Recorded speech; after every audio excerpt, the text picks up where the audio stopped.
অসাধারণ স্বাদের হাঁসের মাংস সত্যি জিভে লেগে ফেলে। বন্ধুরা, আজ আমরা আপনাদের হাঁসের মাংসের রেসিপি দেখাবো। হাঁস বাজার থেকে কেনা থেকে শুরু করে হাঁসের পালক পরিষ্কার করা, হাঁসের মাংসগুলো টুকরো করে কেটে নেওয়া, সব কিছুই দেখাবো। তার সঙ্গে অসাধারণ স্বাদের রেসিপিও দেখাবো। আমরা প্রথমে হাঁসটাকে পরিষ্কার করে নিচ্ছি। তার আগে পরিষ্কার করার আগে আমাদের গরম পানিতে হাঁসটাকে চুবিয়ে নিতে হবে। তারপর আস্তে আস্তে এর পালকগুলো ছাড়িয়ে নিতে হবে। এর পালকগুলো খুব সূক্ষ্মভাবে ছাড়াতে হবে, যাতে একটা পালকও যেন হাঁসের শরীরে লেগে না থাকে। হাঁস পরিষ্কার করা একটু কষ্টসাধ্য, তারপরও স্বাদের জন্য তো আমরা যে কোনো ত্যাগ স্বীকার করতে রাজি। আমরা হাঁসটাকে পরিষ্কার করে নিচ্ছি। হাঁস পরিষ্কার সম্পন্ন হয়ে যাওয়ার পর আমরা হাঁসটিকে কেটে নিব এবং টুকরো টুকরো করে কেটে তারপর আমরা এটাকে রান্নার উপযোগী করে গড়ে তুলব। আমরা দেখতে পাচ্ছি হাঁসটিকে কেটে নেওয়া হচ্ছে। বন্ধুরা, আজ আমরা হাঁসের মাংস রান্না করব। কাইন্ডলি হাঁসের মাংস রান্নার প্রসেসটা একটু। আমি হাঁসের মাংস প্রথমে লবণ, হলুদ, কাঁচামরিচের গুঁড়ো আর সামান্য একটু তেল দিয়ে প্রেসার কুকারে সিটি দিয়ে নেব। প্রথমে মাখিয়ে দিয়ে দিতে হবে। ওকে, তাহলে আমরা দেখি।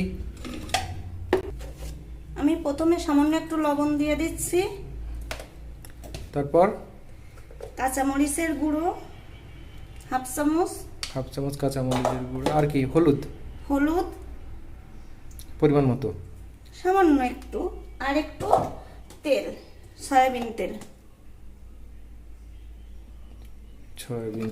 হ্যাঁ, এটা দিয়ে কি করতে হবে? এটা দিয়ে আমি মাংসটাকে ভালো করে মাখিয়ে প্রেসার কুকারে সিটি দেব। কয়টা সিটি দিতে হবে প্রেসার কুকারে? দুটো। মানে একটু মাংসটা সিদ্ধ করে নিতে হবে। হ্যাঁ।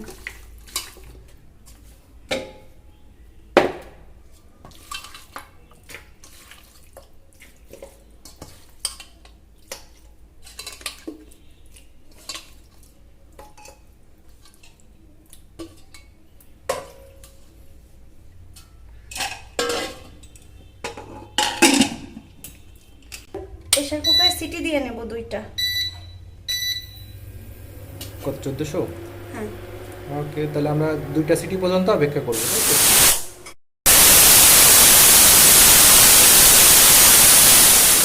হাঁসের মাংস একটু আগে প্রেসার কুকারে দিয়েছিলাম। এখন প্রেসার কুকারটা খুলে নেব। 3টা সিটির পর আমরা প্রেসার কুকারটা একটু ঠান্ডা করেছি। প্রেসার কুকারটা খুলে নিচ্ছি। হাঁসের মাংসটা সিদ্ধ হয়ে গেছে, অনেকটাই সিদ্ধ হয়ে গেছে।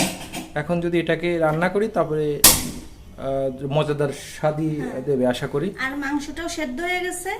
হ্যাঁ, এখন অল্প অল্প একটু কষিয়ে জল দিলেই আমার মাংস রান্না হয়ে যাবে। ওকে, তাহলে প্রসেসটা জানবো।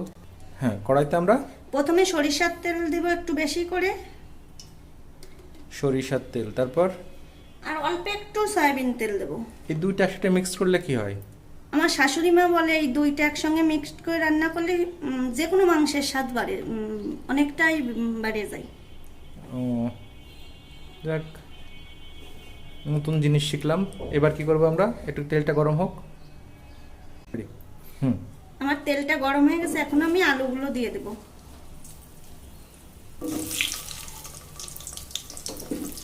আলুগুলো ভালো করে ভেজে নিতে হবে। হ্যাঁ, ভালো করে আলুগুলো ভেজে নেব। আমাদের আলুটা ভাজা হয়ে গেছে। এবার ওই আলুর ভিতর কি দেবো? পেঁয়াজ কুচি। এবং আমি প্রত্যেকটা মাংসেই আমি একটু কাঁচা রসুন পছন্দ করি, এর জন্য আমি আস্ত রসুন, তাই তো? এইটা আমি একটু ভালো করে ভেজে নেব।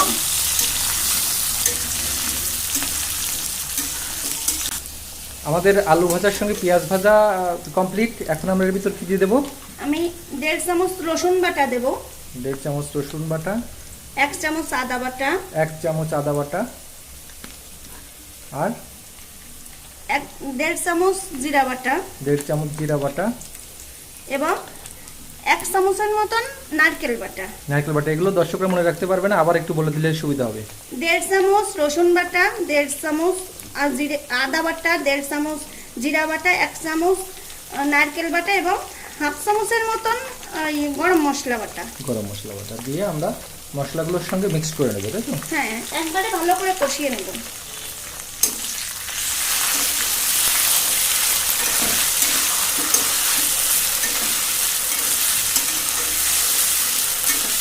এবার আমি এর ভিতরে আগে আমার মাংসতে কাঁচামরিচের গুঁড়ো দেওয়া আছে, আবার আমি হাফ চামচ কাঁচামরিচের গুঁড়ো দিচ্ছি। কাঁচামরিচের গুঁড়া, সাথে লবণ, হাফ চামচ লবণ, আর কি হলুদ, হ্যাঁ হাফ চামচ হলুদ। আমার মাংসের ভিতর দেওয়া রয়েছে, এই জন্য আমি অল্প অল্প পরিমাণ দিলাম। দিয়ে আমি মশলাটা ভালো করে কষিয়ে নেব। মশলাগুলো কষিয়ে নেওয়ার পর আমরা সামান্য একটু জল দিয়ে দেবো ভিতর, তাই তো? হ্যাঁ, জল দিয়ে ভালো করে আরেকটু কষিয়ে নেব। বাহ, মাংসের গন্ধ বেরিয়ে যাচ্ছে মাংস ছাড়াই।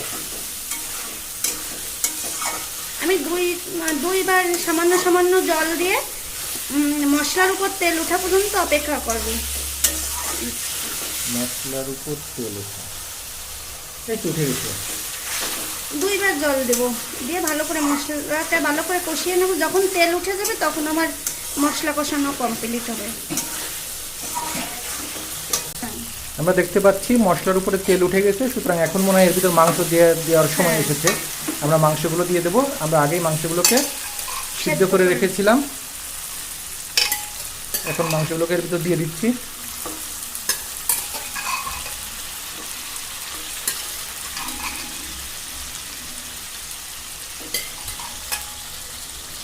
বলো। এখন আমি মাংসটা নাড়াচাড়া করে একটু ঢাকনা দিয়ে রেখে দেব। কত মিনিট? এই মশলা মাংসের গায়ে আসা পর্যন্ত, মানে 7-8 মিনিট। হ্যাঁ, 7-8 মিনিট আমরা এটাকে ঢেকে দেবো, মাংসটা পুরোপুরি মশলার সঙ্গে মিক্স হওয়ার জন্য। ওকে বন্ধুরা, আমরা 7-8 মিনিট অপেক্ষা করব। 7-8 মিনিট পর আবার আসছি। বন্ধুরা, আমাদের সম্ভবত মাংসের সঙ্গে মশলাগুলো মিশে গেছে। হ্যাঁ, এখন আমরা কি করব, আর একটু নেড়ে চেড়ে এর ভিতর জল দিয়ে দেবো পরিমাণ মতো জল দিয়ে দেবো। হ্যাঁ, আমার মাংসটা কষানো হয়ে গেছে, এখন আমি মাংসের ভিতর পরিমাণ মতো জল দিয়ে দেবো।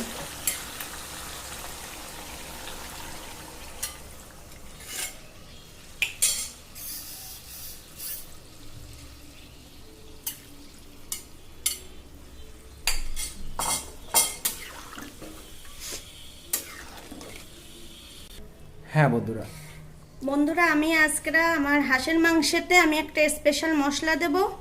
এইটা হলো আমার হাঁসের মাংস রান্নার সিক্রেট। হ্যাঁ, এটার ভিতর আছে জিরা, ধনিয়া এবং গরম মশলা, 2টা এলাচ এবং 4-5 টুকরা দারচিনি। এইটা আমি শুকনো খোলায় ভেজে গুঁড়ি করে নিছি। এইটা হচ্ছে সিক্রেট, আসলে স্পেশাল মশলা হাঁসের মাংসের জন্য। এইটা দিলে স্বাদ কয়েক গুণ বেড়ে যাবে। আমরা আসলে এই মশলাটা কখন দেব?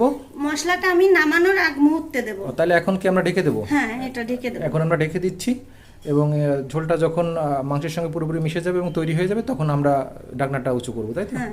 এর মাঝখানে কি কয়েকবার আমরা নেড়ে দেবো না? হ্যাঁ, 2-3 বার আমি নেড়ে দেব। ওকে, 2-3 বার নেড়ে দেবো আমরা তারপর রেডি হয়ে গেলে আমরা ঢাকনাটা খুলে দেখে নেব। আরও কি একটু জল টানাতে হবে? না, এর উপর তেল উঠে গেছে। এটা জল না, এটা তেল।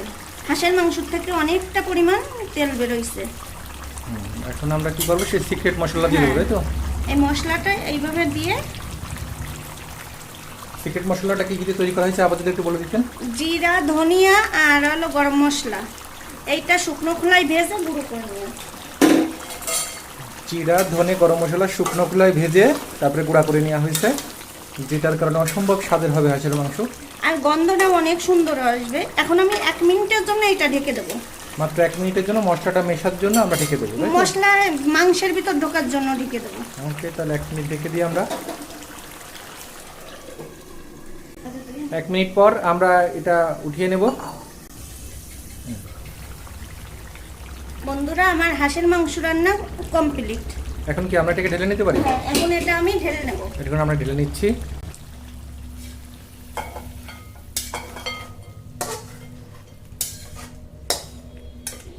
বন্ধুরা, আমাদের হাঁসের মাংস তৈরি। এখন পরিবেশন করতে হবে এবং খাওয়ার সময় সেই অসাধারণ স্বাদ আমরা অনুভব করব। আপনারাও করতে পারেন আমাদের রেসিপি অনুসরণ করে। ভালো থাকবেন, আবার দেখা হবে।